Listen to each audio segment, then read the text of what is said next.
Shivaji house లోపలికి అడుగుపెట్టినప్పటి నుండి పల్లవి ప్రశాంత్‌ని చేతు అంటున్న కంటెస్టెంట్స్ నుండి కాపాడుతూ తనకి ఎంతో ధైర్యాన్ని అందించాడు. ఇప్పుడు ఒక టాప్ కంటెస్టెంట్స్‌లో ఒకరుగా పల్లవి ప్రశాంత్‌ని చేశాడు అంటే దానికి శివాజీ తోడని చెప్పుకోవచ్చు. అటువంటి శివాజీ ఇప్పుడు హౌస్ నుండి వెళ్ళిపోవడంతో పల్లవి ప్రశాంత్ నీళ్ళ నుండి తిండి వరకు ఏమీ ముట్టుకోవడం లేదు. తన ఆటపైన కూడా కాన్ఫిడెన్స్ లెవెల్స్ పూర్తిగా కోల్పోతూ వచ్చేశాడు.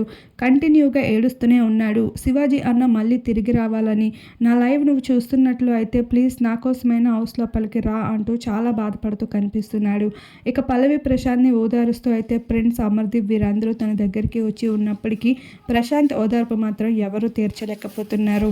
మరొక వైపు శివాజీ అయితే తన ఆరోగ్యం బాలేకపోవడం వల్ల బిగ్ బాస్ మెడికల్ రూమ్లో అయితే రెస్ట్ పొందుతూ ఉన్నాడు. అక్కడ అతనికి మెడికల్ చెకప్ అయితే జరుగుతూ ఉంది. ఇవన్నీ ప్రాసెస్ అవుతూ ఉండగా ఇక్కడ ప్రశాంత్ దుఃఖాన్ని మాత్రం మనందరం చూడలేకపోతున్నామనే చెప్పుకోవచ్చు. వీరిద్దరు బాండింగ్ ఇంత స్ట్రాంగ్గా ఉంటుందని ఎవరు ఊహించలేదు.